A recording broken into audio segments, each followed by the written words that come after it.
All right. Hi, everyone. Welcome to the second day of Free Play's online festival. Today we're going to be talking about romance and queer representation thereof. Why representation is important, why has romance become a growing part of games, and why is it crucial that queer and minority voices be represented in that. So first up, a big thanks to Free Play's online festival sponsors, Surprise Attack, and a little bit of info about Free Play. We're running all week here in Melbourne. And we've got tickets to our symposium at Acme on Sunday, April 19th available. So visit www.freeplay.net.au for more info there. So let's introduce ourselves. Barbara, do you want to get started?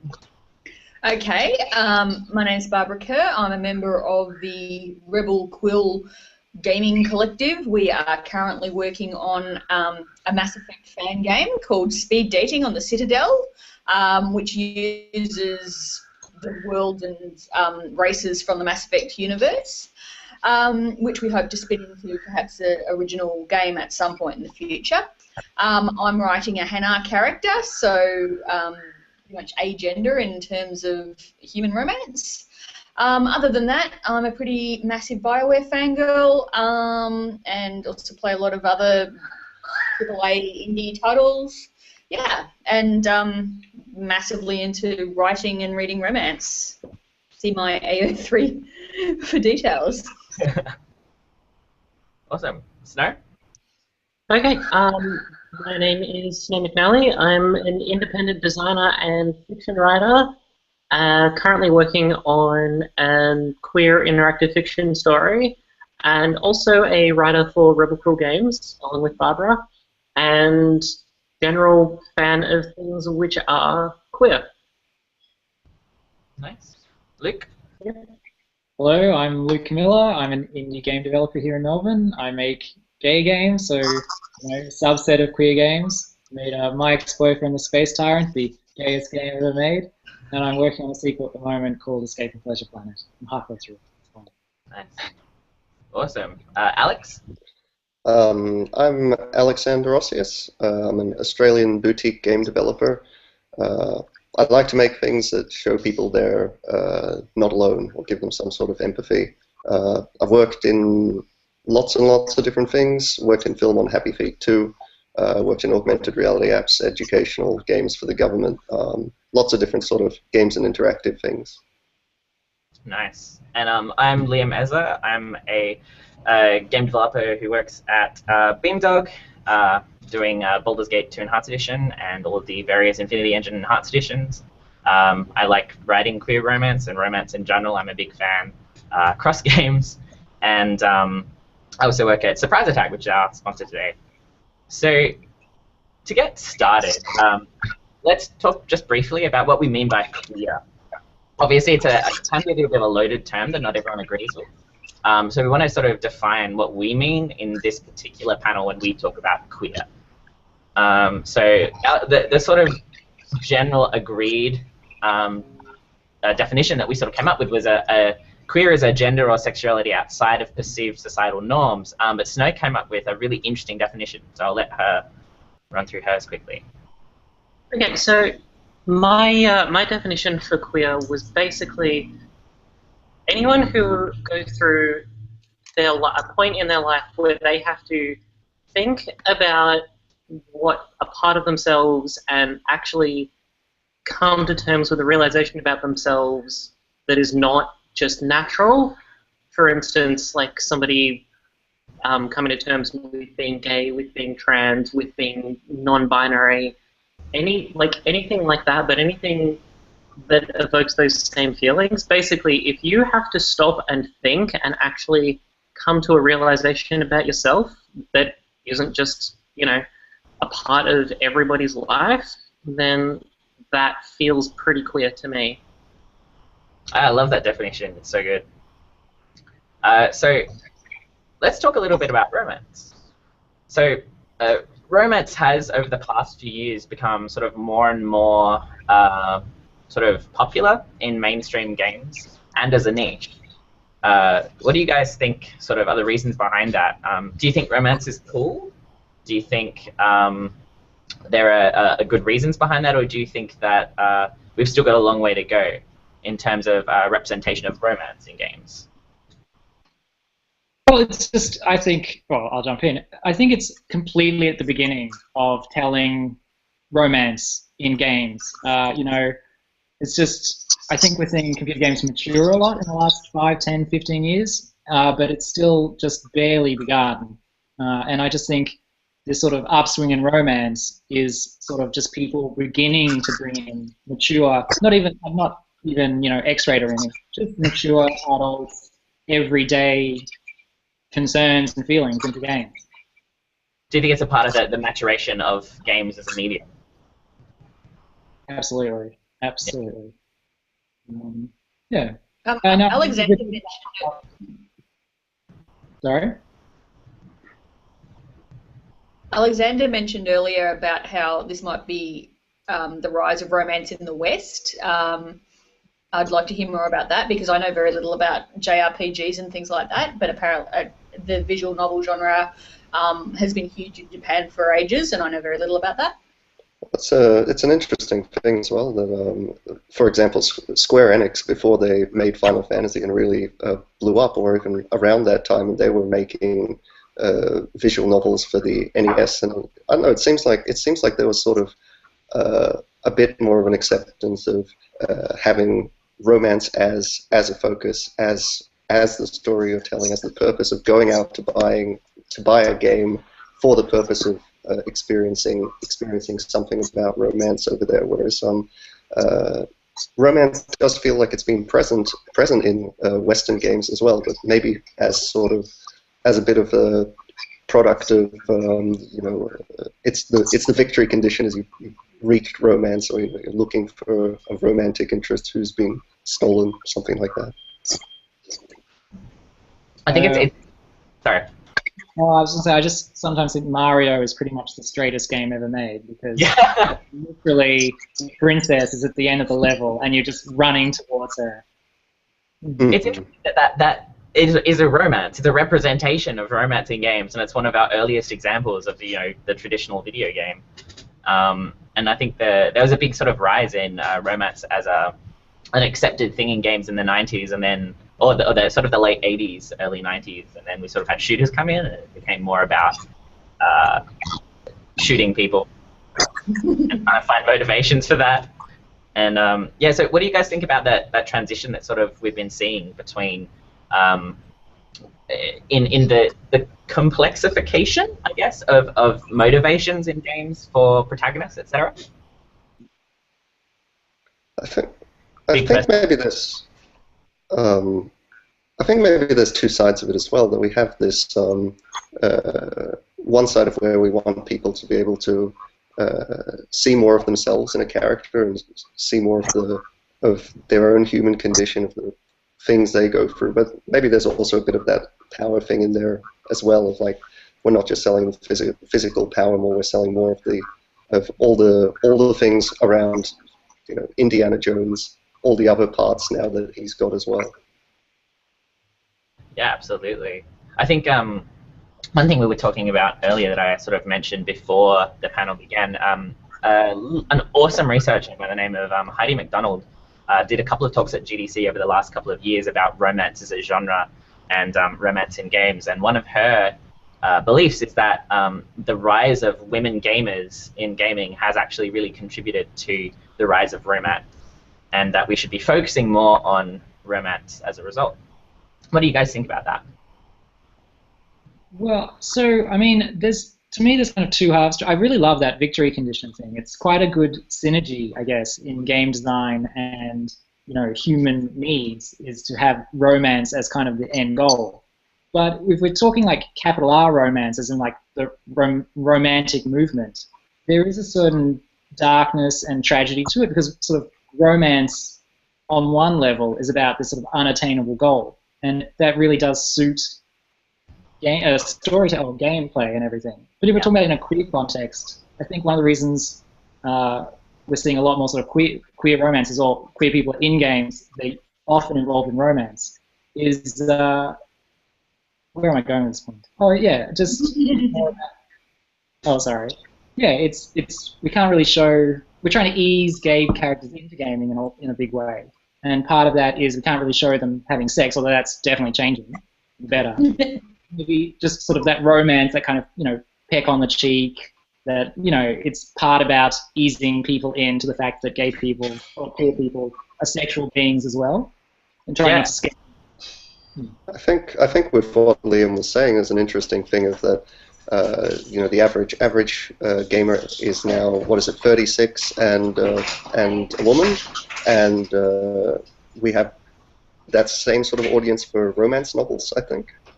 Yeah, it is. It's quite interesting. I think that something like 45% of all gamers are now women, and the average age of gamers is rising. It's more like 32 to 36, and the average age of romance novel readers, which is primarily women, is going down, but is around 36. So in about 2013, 2014, we hit that point where they start to intersect. And it's interesting that we then, 2012 to 2015, we've seen the rise of mainstream romance in big RPGs and stuff like that, particularly in terms of queer content, which brings us sort of to that idea of representation. So why is it important that queer voices are represented in romance in games, do you guys think? Where do you even start with a question like that? Well, I mean, just representation of gay people. I mean, people like to see their own stories reflected back at them in a way, and it doesn't necessarily need to be romance. It's pretty much every genre, every format. People, especially queer people, we just want to see, more variety, more diversity. And I think romance at the moment just really lends itself. It's like at a sweet spot in just the zeitgeist where you can do that diversity, you can tell a lot of different stories, but it's still it's almost mainstream in a way. So it's it's in a good spot. And the thing is, you should be able to empathise with a character. So let's get Barbara and then Snow. Sorry. You shouldn't need to, queer people of any kind have been playing as, your brown-haired 30-something white male with a bit of stubble for years now, and may perfectly well enjoy that. But how cool would it be if your brown-haired 30-something male stubble guy could get a boyfriend or whatever, that doesn't, romancing Sarah didn't reduce my, the fun of being a Reaver in, of course, I'm going Dragon Age Inquisition because that's kind of the elephant in the room for romance and queerness. But for anything, it's still enjoyable to play. It's an aspect of life. It's fun. Why not do it? I think one of the other things is that gender and sexuality is such a such a huge spectrum, and there's so many people who don't fit into this sort of narrow little straight norm that's projected in a lot of media, and there's lots of people who are unaware that there's even such a thing as discussing how complex or specific you feel about your own gender, and it's sort of the responsibility of the creative work we put out to let people discover those sorts of things, to start those sort of conversations where otherwise they'd never hear about something like this. So it's again, it's also about changing people and showing them that they're not alone. I love that idea of games being sort of a medium for change and representation, because since you as the player can make a choice and have agency in the story, you're the one who moves it forward. It's sort of, you're giving it permission to tell you things and show you things that otherwise you wouldn't experience in literature, etc. Because you are, or the character in the game is representing you. You're the one who's moving them through space, through the world, through these stories. And that's why, for me at least, as a guy who grew up in rural Adelaide and didn't know any gay people, if I had had that game there with a gay character that I could look up to, especially in a romantic context in my early teens, it would have meant a lot to me and helped show that I was normal, that it was okay to be me. So would you say one of the main benefits to queer games is as a queer person playing it, or as showing that experience to non-queer people. So like, like a walk 1,000 feet in my shoes kind of thing. I don't think it has to be one or the other. I don't think it has to be, although it would be interesting to have games that focused on one or the other specifically and what sort of the result of that would be. One of the arguments about games is that games and the success of games is a pursuit of novelty as well. Of like, if we're always trying to show someone something new, something they haven't seen before, it's strange that we're so keen on exploring fantasy like landscapes and things, but we don't really like try and show people, again, gender and sexuality outside of their own. And that's a great and interesting thing to experience, the way someone else lives through romance and what that means to them. Well, romance is it's such a crucial part of our lives, I guess. And at least for me and the people that I've spoken to, being represented in that way, especially in like the recent games like Inquisition, which is the big one as Barbara mentioned, having that experience, I know a lot of straight people who played, and it sort of opened their eyes to being transgender. Like talk about Krem, a great example of a transgender character portrayed in a really positive, awesome way. So we've sort of established, hopefully, that it is fairly important to have representation in these issues. But romance doesn't necessarily need to be sort of your traditional RPG. Moving towards, my character's gonna romance another character in the game, like in like your Inquisitions, your Baldur's Gate 2s, etc. Romance and sexual content in games take different forms, and it's kind of something we were talking about before the panel as well. But one example that I really like is Luxuria Superbia by Tale of Tales, which is a game in which you sort of have to stroke a flower in the right way. And it's this very sort of sexual, orgasmic experience. And you have to do it in just the right way. And you really feel this sort of connection with this strange experience on your iPad. What kind of games have you guys seen, or how have you seen sort of romance and relationships represented in games in that sort of way, in a really diverse way? Well, Robert Yang, who's the name that comes up a lot, he's a young queer developer, I believe in the USA, and he makes they're very short games, so they're very accessible, so they're worth looking up if you're interested. Where he tries, I think, to bring the queerness to the gameplay mechanic, because I think with queer games there's sort of different levels to it. Like you can just sort of aesthetically do something. In my case, aesthetically do something gay, or you can do the worldview where everything's gay. But then with games, there's this sort of extra layer that's not just the visual or the story, the actual gameplay mechanics. So that for the flower thing, where you mentioned the mechanic is you have to stroke the flower, Robert Yang, I think, does some interesting work where the mechanic is spanking a guy, or stroking he's got a new one out where you've got a gay car and you've got to make the car happy by stroking. I believe they call it the shift stick over there, but yeah. So so I think maybe the first generation of queer games is very much about just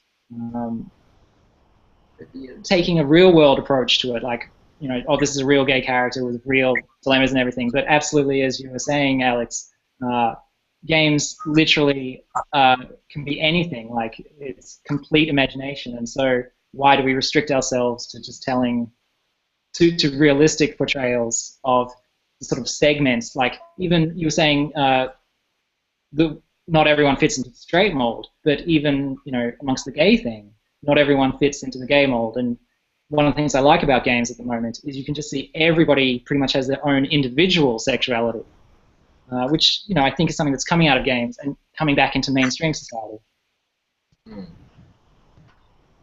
Barbara, I know. Yes. So what I was about to say was one of the things I enjoy about recent AAAs, both in the Borderlands universe and in what's now called Tamriel Unlimited, you have gay characters and who are obviously in relationships, and they're just dotted about the landscape, just doing their thing. So you'll just you'll run a mission for Sir Hammerlock to find his ex-boyfriend's notes. Or one of my favourite Tamriel Unlimited missions was a really cute one where you meet a couple of elderly Bosmer gentlemen just lying out in a field, and they're quite old, and one of them is obviously on his way out. And one of the guys asks you to go and get flowers for his husband. And it's just a really sweet little thing. You just go in and collect these flowers and give them to them, and the guy can die in peace. And it's just so beautiful. And of course, as you're probably aware, in Tamriel Unlimited, anyone can marry anyone else. I can marry my female orc to any lady, so hit me up. She's single and looking. And it's just, it's not an inherent gameplay mechanic like in BioWare or wherever, where you score your points and romance your person, but it's just in the environment and really sort of normalizes a variety of sexual expressions, I guess. Yeah. I think that idea of normalization is really interesting and worth exploring, because I know Luke has some opinions about this. The normalization of gay characters in media. What do you guys think of that as a concept, as a part of representation? Should we be normalizing gay characters and making gay characters more like fit the norm, or should we be exploring other avenues for narrative discussion? Who is your audience, I guess? So I kind of think there's two approaches, where it's a mainstream game where you've brought in some queer elements. And then there's some indie developers, including myself, where it's trying to create a game for, in my case, gay men, and it's like sort of unapologetically just going, I don't want to babysit people through it. I just want to sort of say it's a gay game, with gay things. If you're not receptive, if you're not the audience for that, I'm sorry, but it's not for you. And so I do take a bit of a hard line sometimes with a bit more of the mainstream stuff. Especially, there's a different approach, so not better or worse, but one thing I kind of question sometimes is where it's all bets are off, where it's totally moddable, totally customizable. I like those sort of games too, but from a queer perspective, it really reminds me of when I was coming out. I had my first boyfriend, and we'd been going out for quite a while, and it was the Christmas dinner coming up, and I said to Mum, I would like to bring my boyfriend. And she was very resistant. She goes, no, it's just for family. It's just for family. And I'm like, well, he's family to me now. And I sort of wore her down, and she goes, okay, fine. And then she turns to my younger brother, who's straight, and goes, if you have a friend you want to bring, you can bring him to Christmas dinner too. So it was this kind of, they had maintained this way of doing things, and then when a queer voice wanted in, they just went, well, actually, sexuality is not important anymore. Anything goes. And I feel that there is a certain thing where a gay game for gay people by gay people, or talking about gay things specifically, is valuable in its as well as infinitely moddable games. I think I am very much. Oh, okay, someone. No, I was just going to ask you actually. Okay. Well, I'm very much of the opinion that we should have queer stuff as possible, as front and center as possible, in as much media as possible, and I want people to feel uncomfortable about that, because the fact that they're feeling uncomfortable about it means that they're actually thinking about it and processing it and addressing it. And if they're not doing that, like if you only have, there's gay side characters, or there is gay but you only have to engage with it if you choose to, which is generally like the BioWare games are fantastic for representation, but you can play through all those games as a completely straight person and forget that gay even exists in the universe if you want to, and that's fine, and that's a good way to appeal to your queer audience without alienating your straight audience. Really going to make progress nearly the same way as just throw it in people's faces, make them feel uncomfortable, because that's the only way they're ever going to even acknowledge it, if they just get the opportunity, how are they ever gonna feel differently about it? I think that's a really interesting concept. So Barbara, Alex, as straight people, what's your what's your take on that? Sort of with moving into queer stories in games and in romance.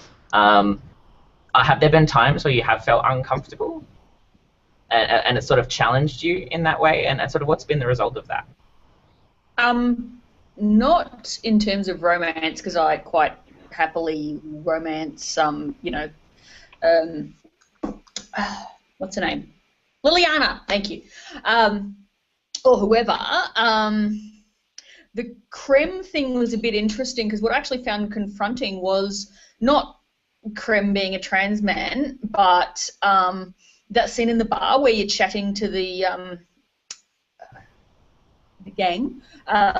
You can potentially ask Krem some insanely rude questions, and I'm still not sure that should have been in there, because it's just like, and I didn't touch them certainly not on my first playthrough. I'm like, what the hell? I'm not gonna. Yeah, okay. I'm just gonna skip past all of this, because that seems like really confronting things to be asking somebody I've just met, even if they are a pixel person. And sure enough, you actually have an opportunity at a later time to just have a quiet. Like Krem will bring it up himself, whilst standing on his chair, sticking a bottle up his nose. And, he'll just quite frankly talk to you about how he met the Iron Bull, and how he feels about himself, and how he deals with day-to-day life or whatever. And it's relatively, as I say, quiet and discreet and respectful. I mean, I don't know whether it's a product of my age. I've kind of, and also I think being a product of being a woman, where, I mean, we all know that it was much more, like, in the first Mass Effect, women could romance Liara Tassoni, who was supposedly agender but presents as female, and nobody said anything about it. People didn't kick up a stink until BioWare started introducing gay male romance. And I don't even care about the reasons behind that. I think it's moronic. So, yeah. That was Sorry, go on. boobs. The controversy was that there was boobs, not that it was gay. But okay, very good. Does anyone else remember that? Yeah, they were saying it was like a sex simulator. That was Fox News. After the release of the original Mass Effect. I actually find that really interesting, because I remember that interview, and I think actually that was probably a big turning point for romance in games. The fact that interview happened and that people went, oh my god, these games are having romance in them, even if it was presented really aggressively and like horribly towards the game. I think that was like a big point where people went, hold on, like games are now all of a sudden dealing with romance. As for confrontation, I'm probably the wrong person, the worst person to ask for this, because I think that games should be 10 times as confrontational as they are now. And I love being confronted by games, because that's why I consume creative work. It's to be confronted with something and shown something that doesn't make me comfortable in the space where I already am. Alex, can I ask you for your advice in a way? So, in the thing I'm working on at the moment, I have a sequence where there's a homophobe, quite a mean, like not a nice person, and in the game they get eaten by an alien, and I'm just like, is it exclusionary? Like, you can confront people, but then also you can cross a line and start to exclude people. And so, do you think that that's possible in a game to exclude people? And can queer games unfairly exclude people? I absolutely think they can, and I know it's a cop out to go with sort of the intent thing, but I think it's about confronting people by showing them something that they don't want to see. That already exists. not showing them something that's deliberately trying to antagonize them as in that sort of direction. Like that's, it comes down to where you want to go with that sort of thing. Like for me, it's about showing something that can change someone. With your example, Will showing someone getting eaten, a homophobe getting eaten. For me, like if I want to change someone, if it's the case of showing them that that homophobia is just is a rotten way to be. I don't know. That doesn't do it for me as confrontation. Because I don't think the people who would be confronted by that in the sense of like I am a homophobe, I don't know. I don't think that works for them. I don't think they're confronted. I think they turn more dismissive. Because confrontation for me is about looking within yourself. Okay. I would point out that what Luke's doing there is just straight out revenge, and revenge is a lot of fun, and I'm definitely not saying don't do it.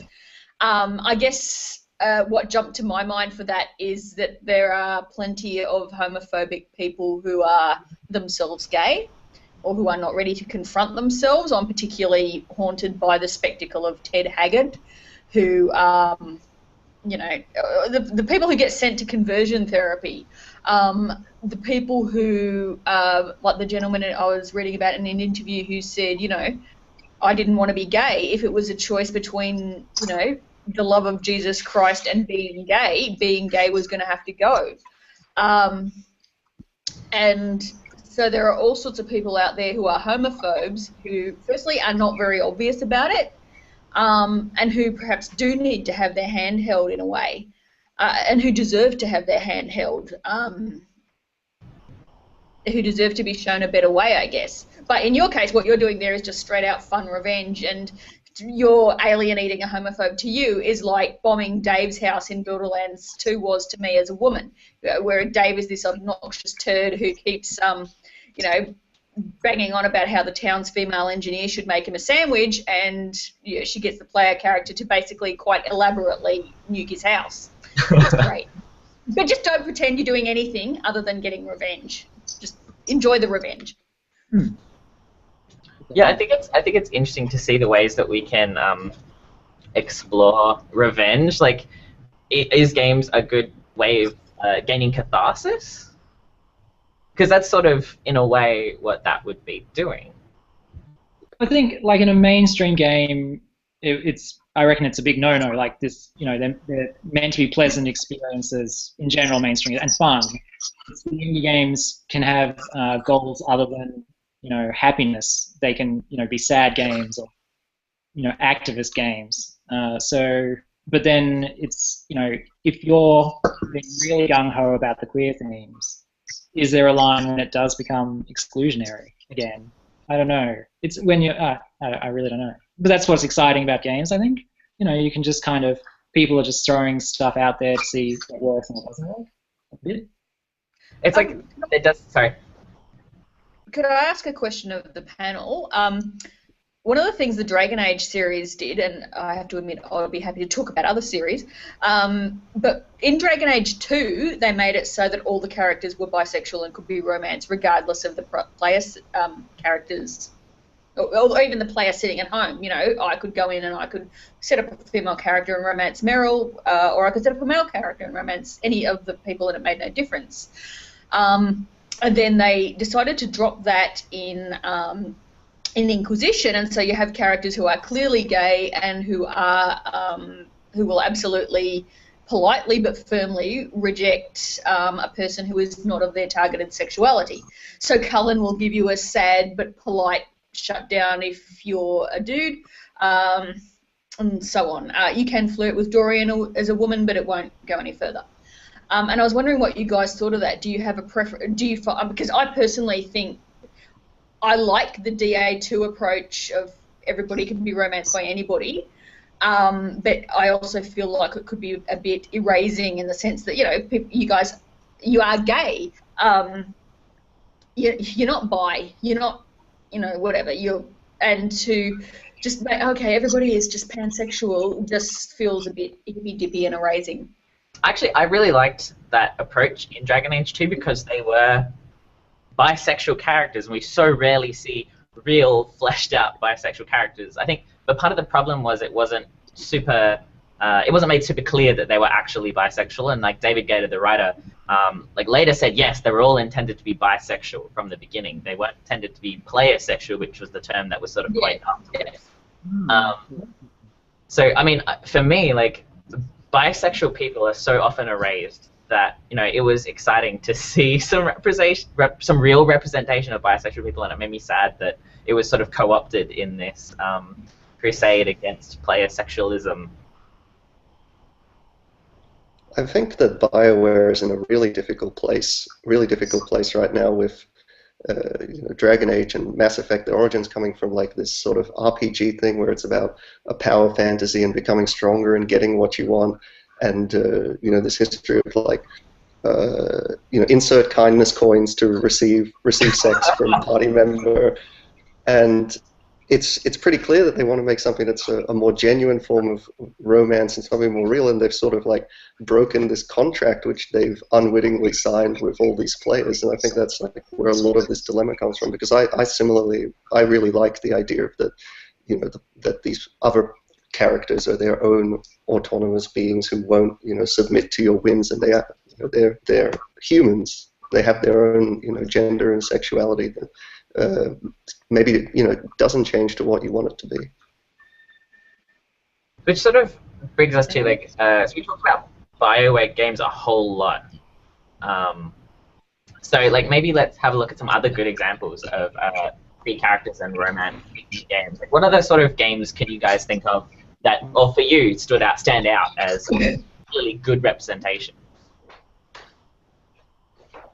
Of romance or of Both. like queer romance? Queer romance, specifically, or queer characters. So, I mean, moving on from BioWare, I mean, I can't help but talk about Obsidian with Neverwinter 2 Mask and Neverwinter 2 Mask of the Betrayer and Alpha Protocol, and they don't do it so much in Pillars of Eternity, but there's definitely hints of it there. I think that in RPGs in particular, there's this big move towards diverse representation of romance. Not necessarily always diverse representation of characters, but it's the place that I see it happening the most, I guess. I thought Coming Out on Top was an interesting attempt to do gay romance. So that's a American dating sim made by a straight woman, and it got some flack. And it's because some of the things she wrote, you could tell she didn't quite understand the gay experience. But I feel she got more right than she got wrong. Yeah, so there was, some interesting attempts in that. So my favorite one was the professor. Is you can romance him, but he's trying to get tenure, and I spent more time. No spoilers, please. Oh, sorry. No, it's not a spoiler because it's right up front that that's his kind of quest in a way, and it's like I spent more time trying to get him tenure than I did trying to get him topless. Sometimes I think with games, it's not. Sometimes it really is just the story and the personality of the character is more important than whether they're romanceable or not. Yeah, I thought Coming Out on Top was really... Sorry, yeah, it's no go. Oh, if you want to keep talking about Coming Out on Top, do it, because otherwise I'm about to change it to a different game. All right, let's do that in a second. I just want to say with Coming Out on Top, I mean, it problematizes the sort of image a little bit, like the sort of your typical gay fantasy of, buff guys who, there was... And Obscura did an amazing job of representing sort of as much choice as she could in terms of like body hair and stuff like that. But there is a huge focus in that game on that one particular body type, and there was definitely diverse characters. So there were characters of color, but sort of the one thing for me that I felt lacking was the body type, which is something we often see in games. If I can just one quick thing about Coming Out on Top before we absolutely move on. She did one of the things she got a bit of flack for is there's a black guy in it, and the character is a bit, I've never dated a black guy before, and people are like, this is very white writing. Yeah, and so it is like a bit of a minefield sometimes. So I think intent is actually very important. If the people making the games are genuinely trying to be diverse, uh, I find that quite exciting, rather than they're just kind of, they're just Yeah, ticking. it's more interesting to see people try, and learn from that and move on. Like, I'm really excited to see what Obscura does next. Yes, absolutely. So Snow, what were you going to? Oh, on the note of like games being queer in ways more than just when they're interacting in queer romantic ways, one of my favorite queer games is Portal.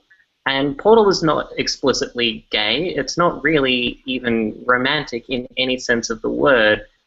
But from every part of its structure and presentation is incredibly queer. It's a story about two women trapped in different ways by the same system and the relationship that they have, and the fact that they spend more time fighting against each other than the shitty situation that they're both kind of in.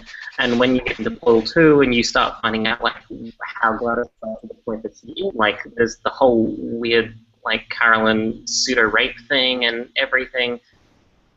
But at its core, I felt like Portal just felt like a queer game to me.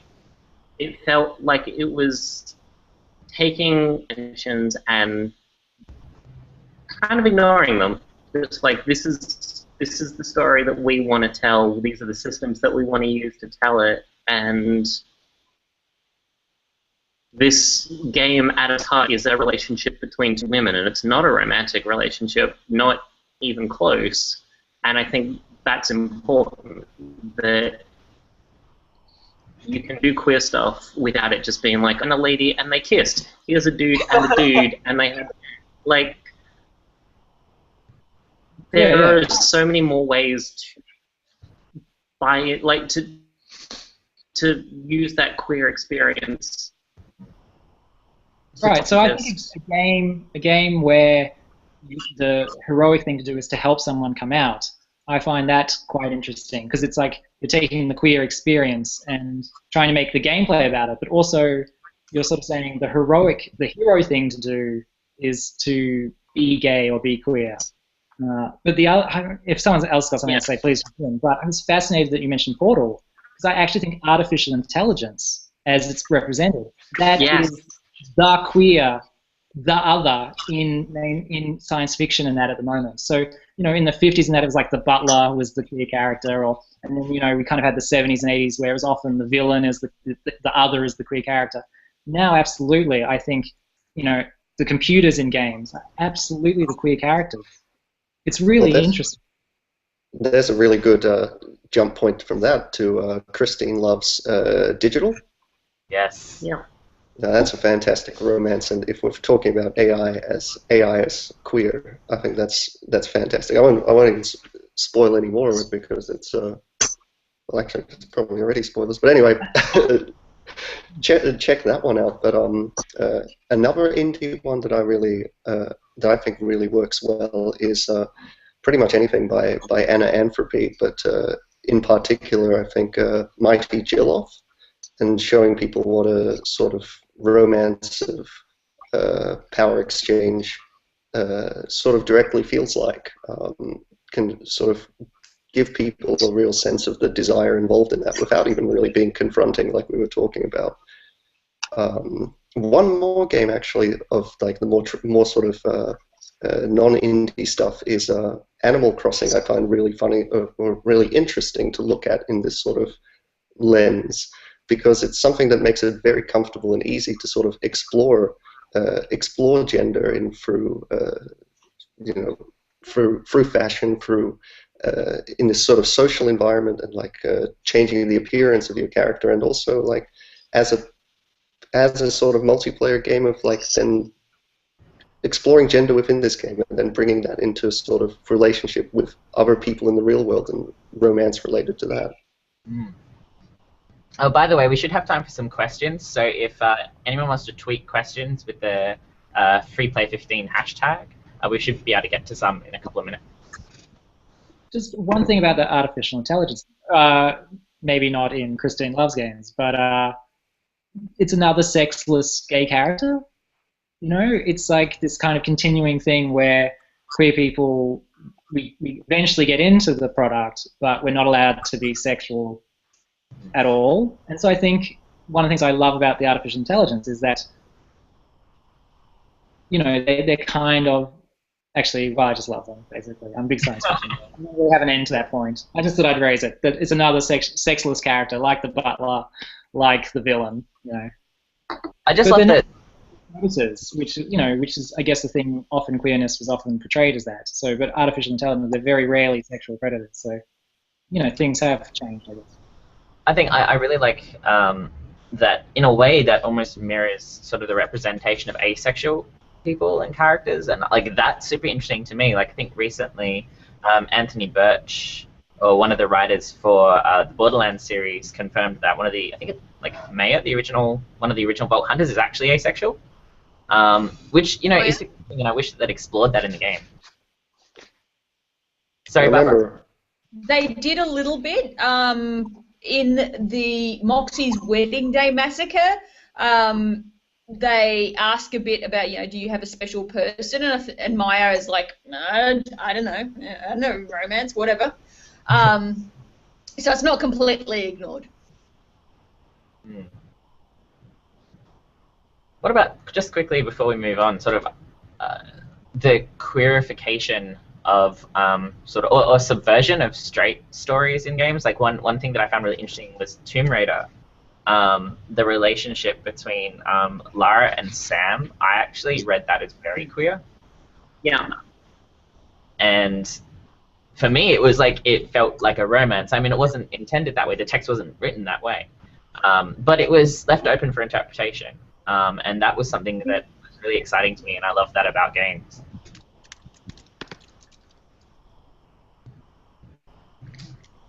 Yeah, I think that one was completely read it in the same way. That's, yeah. If nothing else, it was like a...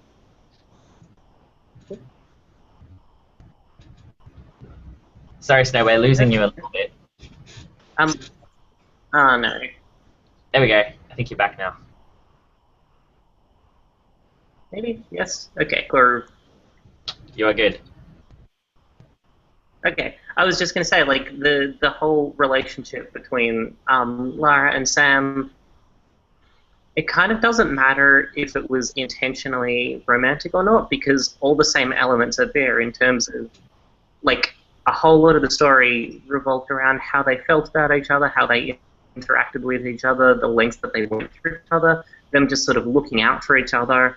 Like, those are all kind of the core things about romance. And from a storytelling perspective, feels a lot less important than the relationship itself. I have to say, I'm surprised it's not intentional. I thought it was. I thought it was. I would have picked it as intentional for sure.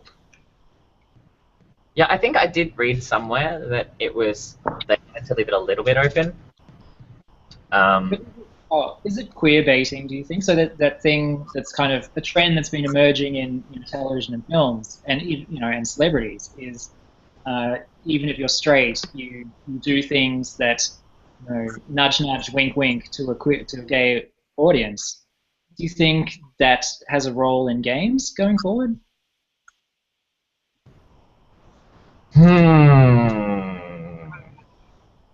I think that's a really good question. Queerbaiting's a really interesting one, and I mean we have seen a lot recently with you know, straight male celebrities sort of queerbaiting gay audiences, or like specifically male gay audiences. I don't know, as a gay male, like I have to admit, like I find that kind of nice. At least it's a recognition of the fact that I exist. But it's not the ideal form. Yeah. Like, I'd rather have a good representation, but if I can't have that. Then I would at least like acknowledgement and some, like, you know, at least throw me a bone. Yeah. No, exactly. Alright, sweet. We're starting to get in some questions, so I might just throw out the first one here. From Dylan Schneider. What's more important to you, building new spaces for queerness, or queerness becoming more prevalent in existing spaces? I think both. I could not choose between them, because both have been really important to me in different ways. So, like, I couldn't imagine wanting to prioritize one or the other, but I guess if I had to think long term, then making all spaces at least more queer friendly would be obviously very important. So, Well, if I had to pick one, I would go new spaces because I feel like queer people actually have a lot to contribute to mainstream society and culture in general. And you know, I think there are things that are universal human experiences that not every human gets to experience. So I think childbirth is a universal human experience that women have. I think coming out is a universal human experience that queer people or gay and lesbian, transgender, we particularly go through it and experience it. And if we can translate that into new mediums, well, into existing mediums, I think straight people will really appreciate it, and enjoy it, and get a lot out of it and learn a lot. So it's and I do like the new. So that's my vote would be for new spaces. Cool. All right, I've got a question from Chapel and Shallow Depths. Do you see much hope for mainstream representation of less broadly known queer identities, like e.g., like non-binary, etc.? I absolutely do. I think it's only a matter. Oh, sorry. Yeah, I think it's only a matter of time, basically. Gearbox has said that their goal is to have gender as a slider. I mean, if Gearbox says they can do it, then yeah, it's just a matter of time. But do you think, Alex, we'll ever see a massive AAA title with a gay male character as the lead character, and you can't avoid it? I mean, even more than that, like, are we going to see a non-binary character in a leading role? Well, I honestly think we'll see a non-binary character before we'll see a gay man. Because I really do. I really think. I agree with that. I find it easier to see a non-binary character, which is a horrible thing to say, but I think that's sort of like, yeah. Barbara? Technically speaking, if any of you play Saints Row, you can give your gender, you go male or female, but for instance, you can select female on the Switch, which is binary, but then you can give your female character a beard, and you can give her Nolan North's voice if you should so wish. So there's a bit of that there. Yeah, I love that in Sunset Overdrive as well. Like I think we're much more likely to see that in games where you do get to choose your character, and it's so exciting to see that begin to happen in big AAA titles. Sunset Overdrive, your character could have any appearance customization from any gender. And there's absolutely a place for that, and I'm not saying one's better or worse than the other, but there is a certain element of copping out where they kind of go, oh, we can't have a straight character as the main character anymore, so all options are on the table. If you want to, have giant purple wig, if you want to, if you want to be an orc, it's just like, it's almost, there's a danger to it that real queer identities are ghettoized or invisible just because they're just not addressed with the kind of the sandbox type. Even stuff like Saints Row and Sunset Overdrive, like, they do that, but they do it in a very comical way. It's like, hey, look, we just want to let you go nuts and do whatever you want, and that's fine, but that's a very different thing to just saying, hey, this is a story we want to tell, and by the way, your protagonist is gay. Or, by the way, your protagonist is trans. By the way, your protagonist is very different things. And I think we're a lot further away from that than with more freedom. I mean, I'd feel love like we to have this. see more main. Sorry. It feels like we have this big struggle of like in games which isn't so much present in films where like in games we always want that this main character at the front of this game, this is who you're going to be, and that's always the thing, that this is who you're going to be. I feel that like other mediums have it a bit easier where they can really just say, okay, here, take a look at this. This doesn't have to be you, but look at how interesting this is. Look at how good this person is, and we just got that barrier to break through. I hope that as we sort of move more away from, I keep using that term, like power fantasy thing, I'm hoping that'll become easier. Absolutely. I think one of my favorite titles with a non-binary protagonist is Menichi by Maddie Bryce, which is basically a day in the life of Maddie Bryce.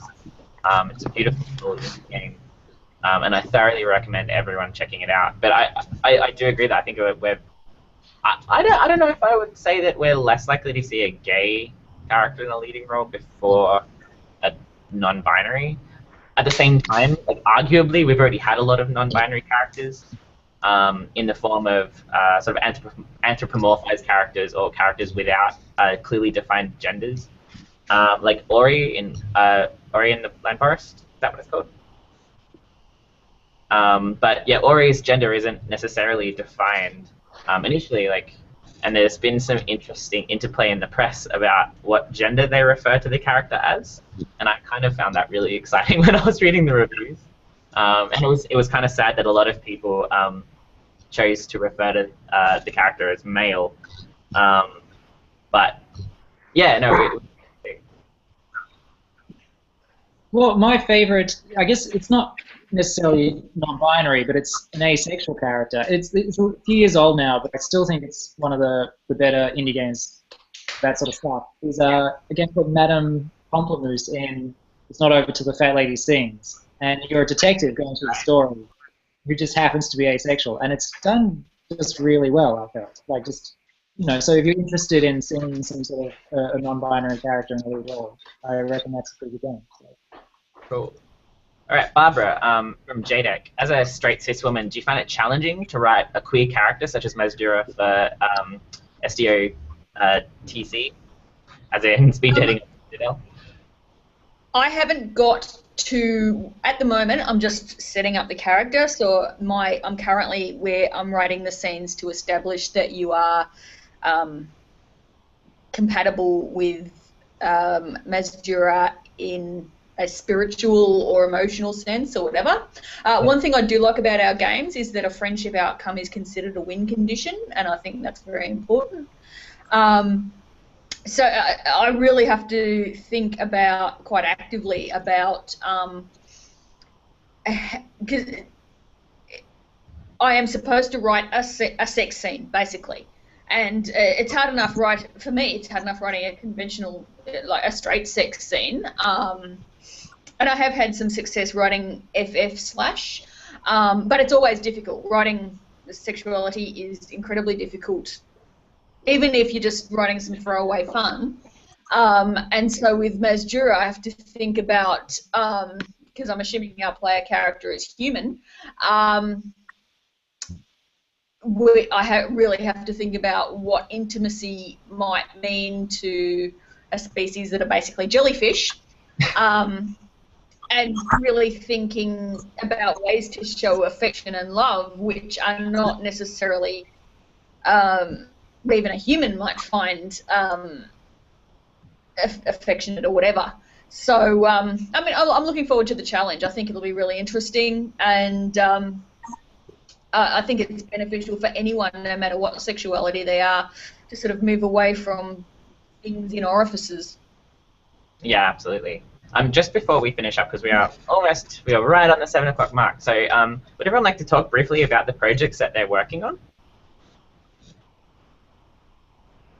Maybe do you want to start with Snow? Oh, okay.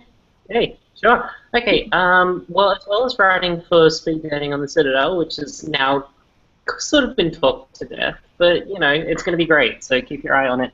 I'm currently working on a game called Little Witch Parade, which is a combination of a queer story in and of itself, but also queer in that, like, you will and will potentially develop romantic relationships, but also in that the experience itself is very analogous to a queer experience. So it's urban fantasy. It involves magic and divides between magical and non-magical people, and the experience of finding out that you are on one side or the other really weight, as like I have felt in my life, coming out as a whole bunch of things, coming out as gay and then as bi and then as trans, and the list goes on, but there's always sort of key elements that have kind of sort of been there in all the different ways that I've been to, and the ways, like the experiences they've had coming out, the different things in different ways.